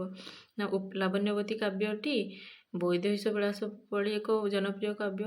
ତାପରେ ଲାବଣ୍ୟବତୀ ପଚାରିବ। ଲାବଣ୍ୟବତୀ କାବ୍ୟରେ ନାୟକ ଓ ନାୟିକା କିଏ? ନା ନାୟିକା ହେଉଛନ୍ତି ଲାବଣ୍ୟବତୀ ଆଉ ନାୟକ ହେଉଛନ୍ତି ଚନ୍ଦ୍ରଭାନୁ। ପାର୍ବତୀଙ୍କର ମାନସ କନ୍ୟା ବାଞ୍ଛାବତୀଙ୍କର ନିୟମ ଲଙ୍ଘନ କରିଥିବା କାରଣରୁ ଅଭିଶାପଗ୍ରସ୍ତ ହୋଇ ସେ ସିଂହଳ ଦେଶର ରାଜକନ୍ୟା ଲାବଣ୍ୟବତୀ ରୂପରେ ଜନ୍ମଗ୍ରହଣ କରିଥିଲେ। ଲାବଣ୍ୟବତୀ କିଏ? ତାଙ୍କ ପୂର୍ବ ନାମ କ'ଣ ବି ପଚାରିପାରିବେ। ଲାବଣ୍ୟବତୀ କାହାର ମାନସ କନ୍ୟା ଥିଲେ ଓ ତାଙ୍କର ପୂର୍ବ ନାମ କ'ଣ ଥିଲା? ସେ ପାର୍ବତୀଙ୍କର ମାନସ କନ୍ୟା ଥିଲେ ଏବଂ ସେ ବାଞ୍ଛାବତୀ ନାମରେ ପୂର୍ବରୁ ପ୍ରତିଷ୍ଠିତ ଥିଲେ। ତାପରେ ତାଙ୍କର ପ୍ରଣୟ ପ୍ରାର୍ଥୀ ପ୍ରଭାକର ନାମକ କ୍ଷତ୍ରିୟ ଯୁବକ ଗଙ୍ଗାସାଗରରେ ନିଜକୁ ଝାସ ଦେଇ, ଆଉ ତାଙ୍କର ଏଠାରୁ ପଚାରିପାରିବ ତାଙ୍କର ପ୍ରଣୟ ପ୍ରାର୍ଥୀ ମାନେ ସିଏ ଯେତେବେଳେ ବାଞ୍ଛାବତୀ ଥିଲେ ସେତେବେଳେ ବି ସେ ପ୍ରଣୟରେ ଲିପ୍ତ ଥିଲେ ଓ ତାଙ୍କର ସାଥୀ ଥିଲେ କିଏ? ପ୍ରଭାକର। ଯେ ସେ ପ୍ରଭାକର ସେ ଜଣେ କ୍ଷତ୍ରିୟ ଯୁବକ ଥିଲେ। ସେ କ'ଣ ସେ ଯେତେବେଳେ ନିଜକୁ ଗଙ୍ଗାସାଗରରେ ଝାସ ଦେଇଦେଲେ ସେ ତାପରେ ସେ ମର୍ତ୍ତ୍ୟରେ ଆସିକି ଜନ୍ମ ନେଲେ। ଯେମିତି ବାଞ୍ଛାବତୀ ଅଭିଶାପ ପାଇ ମର୍ତ୍ତ୍ୟରେ ଜନ୍ମ ନେଲେ ଲାବଣ୍ୟବତୀ ରୂପରେ, ସେମିତି ପ୍ରଭାକର କେଉଁଠାରେ ଝାସ ଦେଇଥିଲେ ନା ଗଙ୍ଗାସାଗରରେ ଝାସ ଦେଇ ସେ କର୍ଣ୍ଣାଟର ରାଜକୁମାର ଚନ୍ଦ୍ରଭାନୁ ରୂପରେ ଜନ୍ମଗ୍ରହଣ କରିଛନ୍ତି। ଜାଣିପାରିଲେ? ତାହେଲେ କ'ଣ ଏଠି ଲାବଣ୍ୟବତୀ ଆଉ ଚନ୍ଦ୍ରଭାନୁଙ୍କର ପ୍ରେମ ଓ ପ୍ରଣୟ ବିଷୟରେ ବର୍ଣ୍ଣିତ ଅଛି। ତାହେଲେ ଏଠି କ'ଣ କ୍ୱେଶ୍ଚନ୍ ହେବ? ପ୍ରଥମ କ୍ୱେଶ୍ଚନ୍ ହେଉଛି ଲାବଣ୍ୟବତୀ କାବ୍ୟର ନାୟକ କିଏ? ନାୟକ ହେଉଛନ୍ତି ଚନ୍ଦ୍ରଭାନୁ। ତାପରେ ଲାବଣ୍ୟବତୀ କାବ୍ୟର ନାୟିକା ହେଉଛନ୍ତି ଲାବଣ୍ୟବତୀ। ଙ୍କର ମାତା କିଏ ଥିଲେ? ନା ପାର୍ବତୀ ମାନସ କନ୍ୟା। ପାର୍ବତୀଙ୍କର ମାନସ କନ୍ୟା ଥିଲେ କିଏ? ବାଞ୍ଛାବତୀ। ତାହେଲେ ଲାବଣ୍ୟବତୀଙ୍କର ପୂର୍ବଜନ୍ମର ନାମ କ'ଣ ଥିଲା? ନା ବାଞ୍ଛାବତୀ ଥିଲା। ସେହିପରି ଚନ୍ଦ୍ରଭାନୁଙ୍କର ପୂର୍ବ ନାମ କ'ଣ ଥିଲା? ଚନ୍ଦ୍ରଭାନୁଙ୍କର ପୂର୍ବଜନ୍ମର ନାମ କ'ଣ ଥିଲା? ପ୍ରଭାକର ଥିଲା। ସେ ଗଙ୍ଗାସାଗରରେ ଝାସ ଦେଇ ତାପରେ କର୍ଣ୍ଣାଟ ରାଜକୁମାର ଚନ୍ଦ୍ରଭାନୁ ରୂପରେ ଜନ୍ମଗ୍ରହଣ କରିଥିଲେ। ଜାଣିପାରିଲେ କ'ଣ କ୍ୱେଶ୍ଚନ୍ ହେବ? ତାପରେ ଜାଣିବା କେତୋଟି ଛାନ୍ଦରେ ରଚିତ। ଏଠି ପଢ଼ି ନେବେ କ'ଣ କ'ଣ ଅଛି। ତାପରେ ଛାନ୍ଦ ସଂଖ୍ୟା କେତେ? ନା 48 ଗୋଟି ଛାନ୍ଦରେ। ବୈଦେହୀଶ ବିଳାସ କେତେ ଛାନ୍ଦ ବିଶିଷ୍ଟ? 52 ଛାନ୍ଦ ବିଶିଷ୍ଟ। ଲାବଣ୍ୟବତୀ ହେଉଛି 48 ଛାନ୍ଦ ବିଶିଷ୍ଟ। ଏତିକି ଇମ୍ପୋର୍ଟାଣ୍ଟ ଗୁଡ଼ିକ ମନେ ନିହାତି ରଖିବେ। ଲାବଣ୍ୟବତୀ ସରିଲା। ତାପରେ ଦେଖିବା କଟି ବ୍ରହ୍ମାଣ୍ଡ ସୁନ୍ଦରୀ ତାଙ୍କର ଏକ କାଳ୍ପନିକ କାବ୍ୟ। କଟି ବ୍ରହ୍ମାଣ୍ଡ ସୁନ୍ଦରୀ ତାଙ୍କର ଏକ କ'ଣ? କାଳ୍ପନିକ କାବ୍ୟ। କଟି ବ୍ରହ୍ମାଣ୍ଡ ସୁନ୍ଦରୀ ସେ ରଚନା କଲାବେଳେ ସେଇଟା ସମାପ୍ତ କରିନଥିଲେ, ତାପରେ ତାଙ୍କର ପ୍ରାଣ ତ୍ୟାଗ କରିଦେଇଥିଲେ। ସେଇଟା ହେଉଛି କଟି ବ୍ରହ୍ମାଣ୍ଡ ସୁନ୍ଦରୀ। ଏଠାରେ କଟି ବ୍ରହ୍ମାଣ୍ଡ ସୁନ୍ଦରୀ କେତେ ଛାନ୍ଦ ବିଶିଷ୍ଟ? ନା 35 ଛାନ୍ଦ ବିଶିଷ୍ଟ। 35 ଛାନ୍ଦ ବିଶିଷ୍ଟ ହେଉଛି କଟି ବ୍ରହ୍ମାଣ୍ଡ ସୁନ୍ଦରୀ। ଏଠାରେ କ'ଣ? ସେଇ ଶ୍ରୀ ଜଗନ୍ନାଥ ଶ୍ରୀକ୍ଷେତ୍ରଙ୍କର ମହାତ୍ମ୍ୟ କଥା ବର୍ଣ୍ଣନା କରି ତାପରେ ଯାଇକି କାବ୍ୟଟି ଆରମ୍ଭ କରିଛନ୍ତି। ଏଠି କାହାର ନାୟିକା ହେଉଛନ୍ତି କଟି ବ୍ରହ୍ମାଣ୍ଡ ସୁନ୍ଦରୀ। ଇଏ ହେଉଛନ୍ତି ନାୟିକା ହେଉଛନ୍ତି କଟି ବ୍ରହ୍ମାଣ୍ଡ ସୁନ୍ଦରୀ। ନାୟକ ହେଉଛନ୍ତି ପୁଷ୍ପକେତୁ। ଇଏ ହେଉଛନ୍ତି ନାୟକ। ମନେ ରଖିବେ କଟି ବ୍ରହ୍ମାଣ୍ଡ ସୁନ୍ଦରୀର ନାୟିକା କିଏ? ନାୟକ କିଏ? ନାୟିକା ହେଉଛନ୍ତି କଟି ବ୍ରହ୍ମାଣ୍ଡ ସୁନ୍ଦରୀ, ନାୟକ ହେଉଛନ୍ତି ପୁଷ୍ପକେତୁ। ତାହେଲେ ଗୋଟେ କଥା ମନେ ରଖିବେ, ଯେତିକି କବିଙ୍କର କାଳ୍ପନିକ କାବ୍ୟ ଗୁଡ଼ିକ ଅଛି, ସେ ଯେଉଁ ନାୟକ ନାୟିକାଙ୍କର ବିଷୟରେ ବର୍ଣ୍ଣନା କରିଛନ୍ତି ସବୁ କିନ୍ତୁ ନାୟିକା ଗୁଡ଼ିକର ନାମ ତାଙ୍କର କାବ୍ୟ ନାମ ଅନୁସାରେ ସେ ନାୟିକା ଗୁଡ଼ିକର ନାମ ରଖିଛନ୍ତି। ସେଇଟା ମନେ ରଖିବେ। କଟି ବ୍ରହ୍ମାଣ୍ଡ ସୁନ୍ଦରୀ, ଲାବଣ୍ୟବତୀ ରହିଛନ୍ତି। ଜାଣିପାରିଲେ? ତେଣୁ ଆମେ ଜାଣିଲେ ଏଠି କିଏ? ନା କଟି ବ୍ରହ୍ମାଣ୍ଡ ସୁନ୍ଦରୀ ହେଉଛି ନାୟିକା, ପୁଷ୍ପକେତୁ ହେଉଛନ୍ତି ନାୟକ। କଟି ବ୍ରହ୍ମାଣ୍ଡ ସୁନ୍ଦରୀ କେଉଁ ରାଜାଙ୍କର କନ୍ୟା ଥିଲେ? ନା ବିଶ୍ୱାନନ୍ଦଙ୍କର, ଚମ୍ପାନଗରୀର ରାଜା ବିଶ୍ୱାନନ୍ଦଙ୍କର। ଆଉ ପାଟଳୀପୁତ୍ରର ରାଜା ଦୀପ୍ତିସାରଙ୍କର ପୁତ୍ର ଥିଲେ ପୁଷ୍ପକେତୁ। ସେମାନଙ୍କର ପ୍ରଣୟ, ପ୍ରେମ, ବିରହ ଏହି ବିଷୟରେ ବର୍ଣ୍ଣିତ ହେଇଛି। ଆଉ ଏହାର ଛାନ୍ଦ ହେଉଛି 35ଟି। ତାପରେ ଦେଖିବା କ'ଣ ଅଛି? ପ୍ରେମ ସୁଧାନିଧି କ'ଣ ଅଛି? ଏହା ରାମ ଭକ୍ତ କବି ଆରମ୍ଭ କରିଛନ୍ତି ରାମଚନ୍ଦ୍ରଙ୍କର ସ୍ତୁତିରେ। ରାମଚନ୍ଦ୍ରଙ୍କର ସ୍ତୁତିରେ ଆରମ୍ଭ କରିଛନ୍ତି। ସବୁଥିରେ ସେ ଜଗନ୍ନାଥଙ୍କ ବିଷୟରେ ବର୍ଣ୍ଣନା କରିଛନ୍ତି, କିନ୍ତୁ ପ୍ରେମ ସୁଧାନିଧିରେ ସେ ରାମଚନ୍ଦ୍ରଙ୍କ ସ୍ତୁତିରେ ଆରମ୍ଭ କରିଛନ୍ତି। ପ୍ରଥମ ଛାନ୍ଦଟି ଆଦ୍ୟ ଯମକରେ ଲିଖିତ। ମନେ ରଖିବେ। ପ୍ରେମ ସୁଧାନିଧିର ପ୍ରଥମ ଛାନ୍ଦଟି କେଉଁ ଯମକରେ ରଚିତ? ନା ଆଦ୍ୟ ଯମକରେ ରଚିତ। ଏହାର କେରଳ ସମ୍ଭୂତ ନାୟିକା ପ୍ରେମ ସୁଧାନିଧି ଲାଗି ଉପଯୁକ୍ତ ପାତ୍ର ହେଲେ କୌଶଳ ଯୁବରାଜ। କ'ଣ? ନା ଏଠି ହେଉଛି ନାୟିକା ହେଉଛନ୍ତି ପ୍ରେମ ସୁଧାନିଧି, ନାୟକ ହେଉଛନ୍ତି କୌଶଳର ଯୁବରାଜ ଜଣେ ଥିଲେ। କିନ୍ତୁ ଏଠି କ'ଣ ହେଇଥିଲା? ଏମାନଙ୍କ ଦୁଇ ଜଣଙ୍କୁ ବିଚ୍ଛେଦ କରିଦେଇଥିଲେ। ବିଚ୍ଛେଦ କିଏ କରିଥିଲେ?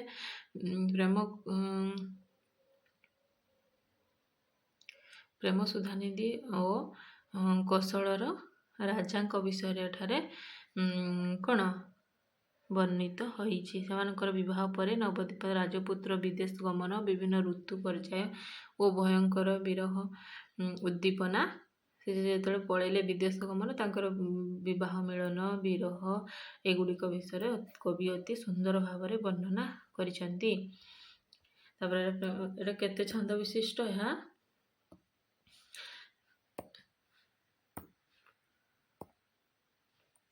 ହେଉଛି 16 ଛନ୍ଦ ବିଶିଷ୍ଟ, ମନେ ରହିଲା। ତାପରେ ଦେଖିବା ରସଲେଖା। ରସଲେଖା କ'ଣ? ଏହି କାବ୍ୟଟି କବିଙ୍କର ଅନ୍ୟତମ ସଫଳ କୃତି। କାବ୍ୟର ପ୍ରଥମ ଛନ୍ଦରେ ବିଷ୍ଣୁ, ଏଠି ଶିବଙ୍କ ବିଷୟରେ ବର୍ଣ୍ଣିତ ହୋଇଛି। ସବୁରେ ବିଷ୍ଣୁ ଜଗନ୍ନାଥଙ୍କ ବିଷୟରେ ବର୍ଣ୍ଣନା, କିନ୍ତୁ ମନେ ରଖିବେ ରସରେ କେଉଁ କାବ୍ୟର କବି ଶିବଙ୍କ ବିଷୟରେ ମାନେ ଶିବଙ୍କୁ ଧ୍ୟାନ କରି କାବ୍ୟଟି ଆରମ୍ଭ କରିଛନ୍ତି। ତାହେଲେ ରସଲେଖା କାବ୍ୟଟି ଯେତେବେଳେ ଲେଖିଛନ୍ତି, ସେ ଶିବ ନାରାୟଣଙ୍କୁ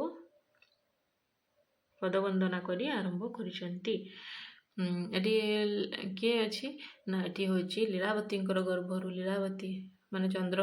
ରସଲେଖାରେ କିଏ ହେଉଛନ୍ତି ନାୟିକା? ନା, ରସଲେଖା ହେଉଛନ୍ତି ନାୟିକା। ନାୟିକାଙ୍କର ମାତାଙ୍କ ନାମ କ'ଣ ଥିଲା? ନା, ଲୀଳାବତୀ। ଇଏ ହେଉଛନ୍ତି ତାଙ୍କର ମାତା। କିଏ ଥିଲେ? ନା, ମାତା। କ'ଣ? ଯୌବନର ପଦାର୍ପଣ କରିବା ପରେ ତାଙ୍କର ବିବାହ ବରପାତ୍ର ଖୋଜା ଚାଲିଛି। ସୁଧାନିଧି ନଗରର ରାଜପୁତ୍ର, ଇଏ ହେଉଛନ୍ତି ରସଲେଖା, ହେଉଛନ୍ତି କ'ଣ? ନାୟିକା। ସୁଧାନିଧି ନଗରର ରାଜପୁତ୍ର ବିଶ୍ୱଭୂତି, ଇଏ ହେଉଛନ୍ତି କ'ଣ?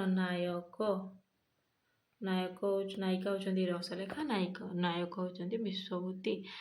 ଯେନେ ହଠାତ୍ ଫୁଲ ତୋଳିବା ବେଳେ ରସଲେଖାଙ୍କ ସହିତ ସାକ୍ଷାତ ହୋଇଛି, ସେଇ ତାଙ୍କର ବିବାହ ବିଷୟରେ ଏଠାରେ ବର୍ଣ୍ଣନା କରାଯାଇଛି। ପଢ଼ି ନେବେ, କଥାବସ୍ତୁଟି ଟିକେ ପଢ଼ି ନେବେ, ଜାଣିପାରିବେ। ଆପଣ ମେନ୍ ମନେ ରଖିବେ ନାୟକ କିଏ, ନାୟିକା କିଏ, କେଉଁ ଛାନ୍ଦରେ ରଚିତ, ଏହା କେଉଁ କାବ୍ୟ। ମନେ ରହିଲା। କେଉଁ କେତୋଟି ଛାନ୍ଦରେ ରଚିତ? ଏହା ହେଉଛି 22 ଗୋଟି ଛାନ୍ଦରେ ରଚିତ। ତାପରେ ଦେଖିବା କବିଙ୍କର ଆଉ କ'ଣ ଅଛି? ସୁଭଦ୍ରା ପରିଣୟ କେଉଁ କାବ୍ୟ ହେବ? ତାଙ୍କର ପୌରାଣିକ କାବ୍ୟ। ସୁଭଦ୍ରାଙ୍କ ବିଷୟରେ ବର୍ଣ୍ଣନା, ସୁଭଦ୍ରା ହେଉଛନ୍ତି ପୁରାଣରେ ବର୍ଣ୍ଣିତ। ତେଣୁ ସୁଭଦ୍ରା ପରିଣୟ ହେଉଛି ତାଙ୍କର ଏକ ପୌରାଣିକ କାବ୍ୟ। ବୈଦେହୀଶ ବିଳାସ ଯେମିତି ବୋ ଆଦ୍ୟ ଅକ୍ଷରରେ ରଚିତ, ସେହିଭଳି ସୁଭଦ୍ରା ପରିଣୟଟି ମଧ୍ୟ ସ ଆଦ୍ୟ ଅକ୍ଷରରେ ରଚିତ। ଯେ ସ କେବଳ ଦନ୍ତେଶ ନୁହେଁ, ତାଲବେଶ, ମୂର୍ଧନ୍ୟସ୍ଥ ତିନୋଟି ସ ଯାକର ବ୍ୟବହାର ହୋଇଥାଏ। ଜାଣିପାରିଲେ। ତାପରେ ଦେଖିବା କଳା କୌତୁକ। କଳା କୌତୁକରେ କ'ଣ? ନା, କ ଆଦ୍ୟ ଅକ୍ଷରରେ ବର୍ଣ୍ଣିତ। କଳା କୌତୁକ ହେଉଛି ଏକ ତାଙ୍କର ପୌରାଣିକ କାବ୍ୟ। ମନେ ରଖିବେ, ଏଇଟା ହେଉଛି କେଉଁ କାବ୍ୟ ତାଙ୍କର? ନା, ପୌରାଣିକ କାବ୍ୟ। ମାତ୍ର ଏହା ପ୍ରତି ପାଦରେ ପ୍ରଥମ ଅକ୍ଷର କେବଳ କ ନୁହେଁ, ଆଉ ଶେଷ ଅକ୍ଷର। ଆମେ ବୈଦେହୀଶ ବିଳାସ ଆଦ୍ୟରେ କରୁ ଷ୍ଟାର୍ଟ ଜାଣିଲେ, ଆଉ ସୁଭଦ୍ରା ପରିଣୟ ଆଦ୍ୟ ଅକ୍ଷର ସରୁ ଆରମ୍ଭ ଜାଣିଲେ, କିନ୍ତୁ କଳା କୌତୁକ ଆଦ୍ୟ ବି କରୁ ଆରମ୍ଭ, ଶେଷ ବି ତାର କ। ଯେମିତି କଳା କୌତୁକ କାବ୍ୟର ନାମରୁ ଜଣାପଡ଼ିଯାଉଛି, କଳା କୌତୁକ, କରୁ ଆରମ୍ଭ, କରେ ଶେଷ। ମନେ ରଖିବେ। କେଉଁ କାବ୍ୟଟି କବିଙ୍କର ପ୍ରଥମ ଅକ୍ଷର କରୁ ଓ ଶେଷ ଅକ୍ଷର କ, ପ୍ରଥମ ଅକ୍ଷର କରୁ ଆରମ୍ଭ ଏବଂ ଶେଷ ଅକ୍ଷର କରେ ଶେଷ। ମନେ ରଖିବେ କଳା କୌତୁକ। ଏହା ଦୀନକୃଷ୍ଣ ଦାସଙ୍କର ରସ କଲ୍ଲୋଳର ପ୍ରତିସ୍ପର୍ଦ୍ଧାରେ ରଚିତ ବୋଲି, ମାନେ ରସ କଲ୍ଲୋଳକୁ ଅନୁକରଣ କରି ରଚନା କରିଛନ୍ତି ବୋଲି ଜଣାପଡ଼େ। ଆଉ ମାତ୍ର 10ଟି ଛାନ୍ଦର, ଏହାର କେତୋଟି ଛାନ୍ଦ ଅଛି? ନା, 10 ଗୋଟି ଛାନ୍ଦ। ଏହାର 10 ଗୋଟି ଛାନ୍ଦ ଅଛି। ତାପରେ ଦେଖିବା ଅବନାରସ ତରଙ୍ଗ। ଅବନାରସ ତରଙ୍ଗ, এই କାବ୍ୟଟି କୌଣସି ଅକ୍ଷରର ବନାନଯୁକ୍ତ ହୋଇନାହିଁ। କୌଣସି ଅକ୍ଷର ବ୍ୟବହାର ମାନେ ବନାନଯୁକ୍ତ ହୋଇନାହିଁ। ଅବନାରସ ତରଙ୍ଗ ବିଭିନ୍ନ ରାଗରେ ରଚିତ ଓ 12 ଛାନ୍ଦର ସମାପ୍ତି ଏହି କାବ୍ୟଟି ବିଶେଷତ୍ୱ ହୋଇଛି। କେତେ ଛାନ୍ଦ ବିଶିଷ୍ଟ ଅବନାରସ ତରଙ୍ଗ? ହେଉଛୁ 12, ଅର୍ଥାତ୍ 12 ଗୋଟି ଛାନ୍ଦରେ ରଚିତ। ତାପରେ ଦେଖିବା ଛାନ୍ଦଭୂଷଣ। 34 ଛାନ୍ଦ ଯୁକ୍ତ ଏକ ସରସ କାବ୍ୟ। ଛାନ୍ଦଭୂଷଣ ତାଙ୍କର ଏକ କାବ୍ୟ। ଏହା ହେଉଛି କେତେ ଛାନ୍ଦ ବିଶିଷ୍ଟ? ଏହା ହେଉଛି 34 ଛାନ୍ଦ ବିଶିଷ୍ଟ। କ ଠାରୁ କ୍ଷ ପର୍ଯ୍ୟନ୍ତ 34ଟି ଅକ୍ଷରକୁ କ୍ରମାନ୍ୱୟରେ ଆଦ୍ୟରେ ରଖି ଗୋଟିଏ ଛନ୍ଦ ରଚିତ କରିଛନ୍ତି। ଏଟା ମନେ ରଖିବେ। କ ଠାରୁ କ୍ଷ ସବୁ ବର୍ଣ୍ଣ, ଯେତେଟି କ ଠାରୁ କ୍ଷ ପର୍ଯ୍ୟନ୍ତ ସବୁ ବର୍ଣ୍ଣକୁ ପ୍ରଥମେ କରୁ ଷ୍ଟାର୍ଟ ହେଇଥିବ, ତାପରେ ଖ, ତାପରେ ଯେତିକି ବି ତାଙ୍କ ଛାନ୍ଦ ଲେଖିଛନ୍ତି ସବୁ କରୁ କ୍ଷୟ ପର୍ଯ୍ୟନ୍ତ ସବୁ ବର୍ଣ୍ଣକୁ ନେଇକି ସେ ଛାନ୍ଦଟିକୁ ଅତି ସୁନ୍ଦର ଭାବରେ ବର୍ଣ୍ଣନା କରିଛନ୍ତି। ଉପେନ୍ଦ୍ର ଭଞ୍ଜଙ୍କର କେଉଁ କାବ୍ୟ କୋଠାରୁ କ୍ଷୟ ପର୍ଯ୍ୟନ୍ତ ସମସ୍ତ ବର୍ଣ୍ଣରେ ରଚିତ ହୋଇଛି? କେଉଁ କାବ୍ୟଟି? ନା ଛାନ୍ଦ ଭୂଷଣ କାବ୍ୟଟି, ମନେ ରଖିବେ। ତାପରେ ଗୀତାଭିଧାନ ଗ୍ରନ୍ଥଟି ଏକ ଅଭିଧାନ। ଆଉ ପ୍ରଥମ ଉପେନ୍ଦ୍ର ଭଞ୍ଜଙ୍କ ପୂର୍ବରୁ ଆଉ କୌଣସି କବି ମଧ୍ୟ ଅଭିଧାନ ରଚନା କରିନଥିଲେ। ସଂସ୍କୃତରେ କେବଳ ଅମରକୋଷ, ତ୍ରିକାଣ୍ଡ, ମେଦିନୀ ଓ ବିଶ୍ୱକୋଷ ଏହି ସଂସ୍କୃତରେ କେବଳ ଥିଲା ଏହି ଅଭିଧାନ। ଏହି ଚାରୋଟି ଅଭିଧାନ ଥିଲା। ଏହି ଅଭିଧାନକୁ ଅନୁକରଣ କରି କାବ୍ୟ ଗୁଡ଼ିକ ରଚିତ ହେଉଥିଲା। କିନ୍ତୁ ଉପେନ୍ଦ୍ର ଭଞ୍ଜ ଯିଏ କବି, ସେ ପ୍ରଥମେ ଓଡ଼ିଆ ଗ୍ରନ୍ଥରେ ଅଭିଧାନ ଉପେନ୍ଦ୍ର ଭଞ୍ଜଙ୍କ ପୂର୍ବରୁ ଏହି ଓଡ଼ିଆ ଗ୍ରନ୍ଥ ନଥିଲା, ମାନେ ଅଭିଧାନ ସେ ପ୍ରଥମେ ରଚନା କରିଥିଲେ। ଓଡ଼ିଆ ଭାଷାରେ ଅଭିଧାନ ପ୍ରଥମେ ସେ ରଚନା କରିଥିଲେ। ତାପରେ ଏଗୁଡ଼ିକ ଦେଖିନେବେ କ'ଣ ଅଛି। ଆମେ ଜାଣିପାରିଲେ ତାଙ୍କର ଏଇ ଯେଉଁ ଇମ୍ପୋର୍ଟାଣ୍ଟ କାବ୍ୟ ଗୁଡ଼ିକ ଯେଉଁ ନାୟକ ନାୟିକା ସେଇଟା କେଉଁ ଇଏରେ ବର୍ଣ୍ଣିତ ବୋଲି ଜାଣିପାରିଲେ। ତେଣୁ ଏବେ ଆମେ କିଛି କ୍ୱେଶ୍ଚନ୍ ଡିସ୍କସନ୍ କରିବା। ଇମ୍ପୋର୍ଟାଣ୍ଟ କ୍ୱେଶ୍ଚନ୍ ଗୁଡ଼ିକ ଡିସ୍କସନ୍ କରିବା।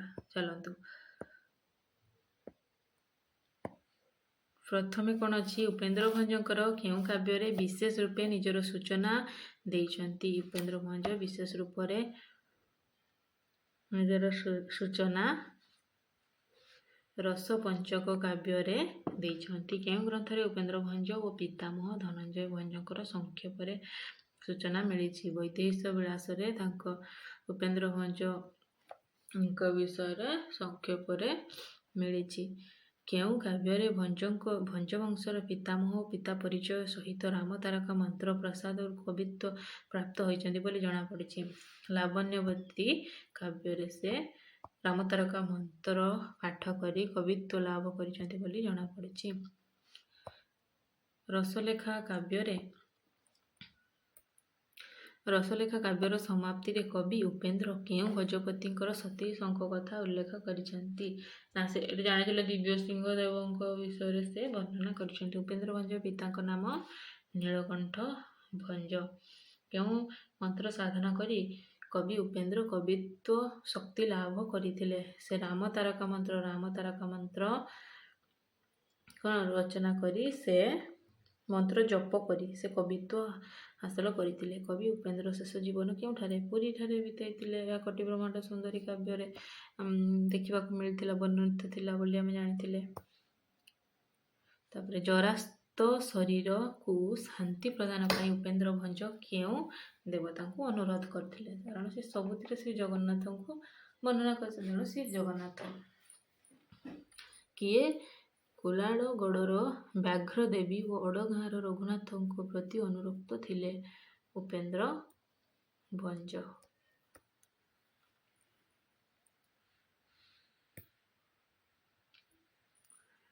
ଦେଖିବା ବାଞ୍ଛାବତୀ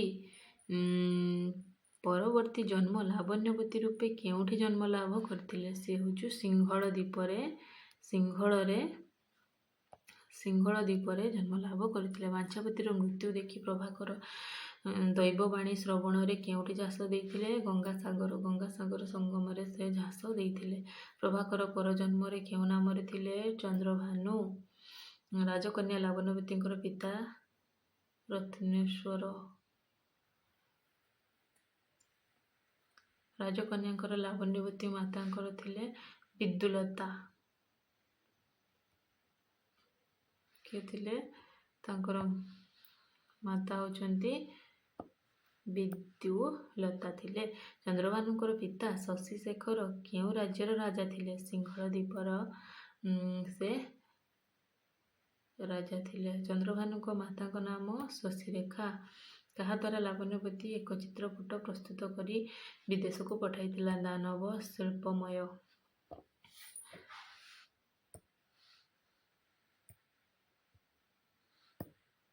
ଐନ୍ଦ୍ରଜାଲିକ ବିନୋଦ ଓ ନଟି ପ୍ରେମ ରୂପ ସିଂହଳ ରାଜା ଅନ୍ତରୂପରେ କ'ଣ ପ୍ରଦର୍ଶିତ କରିଥିଲେ? ରାମଚରିତ ପ୍ରଦର୍ଶିତ କ'ଣ ପ୍ରଦର୍ଶିତ କରିଥିଲେ ନା ରାମଚରିତ ପ୍ରଦର୍ଶିତ କରିଥିଲେ। ଚନ୍ଦ୍ରଭାନୁ କେଉଁ ବେଶରେ ଆସିଥିଲେ?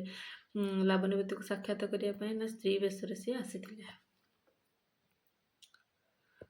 ତାପରେ ଆଉ ଏଠି କ୍ୱେଶ୍ଚନ୍ ଗୁଡ଼ିକ ଅଛି। କବି ସମ୍ରାଟଙ୍କର ମୃତ୍ୟୁ ଆନୁମାନିକ କେଉଁ ମସିହା? 1720। କ'ଣ ନା 1720ରୁ 1725 ମଧ୍ୟରେ ହୋଇପାରେ ବୋଲି ଜଣାପଡ଼ିଛି। କବି ସମ୍ରାଟଙ୍କର ପିତାମହ କିଏ ଥିଲେ? ଧନଞ୍ଜୟ ଭଞ୍ଜ ଥିଲେ। ପୁରୀ ରାଜସଭାକୁ ଆସିଲା ପରେ କେଉଁ କବିଙ୍କ ସହିତ ଉପେନ୍ଦ୍ର ଭଞ୍ଜଙ୍କର ସାକ୍ଷାତ? ରସିକ କବି ଦୀନକୃଷ୍ଣଙ୍କର। ରସକଲ୍ଲୋଳ ସେ ବର୍ଣ୍ଣନା କରିଥିଲେ। ରସକଲ୍ଲୋଳକୁ କବି ଉପେନ୍ଦ୍ର ଆଦ୍ୟପ୍ରାନ୍ତ ଅନୁପ୍ରାସରେ କେଉଁ କୃଷ୍ଣ କାବ୍ୟଟି ରଚିତ? କହିଥିଲି ଆଦ୍ୟ କବି ଶେଷ। କଳା କୌତୁକ। ଲାବଣ୍ୟବତୀ କେଉଁ ପ୍ରକାର କାବ୍ୟ? ଲାବଣ୍ୟବତୀ ଏକ କାଳ୍ପନିକ କାବ୍ୟ। ଲାବଣ୍ୟବତୀ କବି ଉପେନ୍ଦ୍ରଙ୍କର କେଉଁ ସମୟରେ ରଚନା ହୋଇଛି? ପରିପକ୍ୱ ବୟସରେ ରଚନା ହୋଇଛି। କାହା ଉପରେ ପାର୍ବତୀଙ୍କ ବାଞ୍ଛାବତୀକୁ ଗଣଦେବୀ ସାହାଯ୍ୟରେ ଅରଣ୍ୟରେ ରଖିଥିଲେ? ଶିବ। ଦିବ୍ୟ ସ୍ତ୍ରୀ ଉଦ୍ଦେଶ୍ୟରେ କିଏ ବଣରେ ତପସ୍ୟା କରୁଥିଲେ? ପ୍ରଭାକର। এই କ୍ୱେଶ୍ଚନ୍ ଗୁଡ଼ିକ ଡିସ୍କସନ୍ କରିଲେ ଓ ଏଇ ଯଦି କ୍ଲାସ୍ଟି ଆପଣମାନଙ୍କୁ ଭଲ ଲାଗିଥାଏ ତାହେଲେ ମୋ ଚ୍ୟାନେଲକୁ ଲାଇକ୍, ସେୟାର ଆଣ୍ଡ ସବସ୍କ୍ରାଇବ୍ କରିବେ। ଓ ପ୍ରଥମେ କ୍ଲାସ୍ ଆରମ୍ଭରୁ ମୁଁ ଯେଉଁ କ୍ୱେଶ୍ଚନ୍ ଗୁଡ଼ିକ ପଚାରିଥିଲି ତା'ର ଆନ୍ସର୍ କମେଣ୍ଟ ବକ୍ସରେ ନିହାତି ଲେଖି ଜଣାଇବେ, କାରଣ ମୁଁ ଜାଣିପାରିବି ଆପଣମାନେ କ୍ଲାସ୍ଟି କରିଛନ୍ତି ଓ ଭଲ ଭାବରେ ବୁଝିଛନ୍ତି।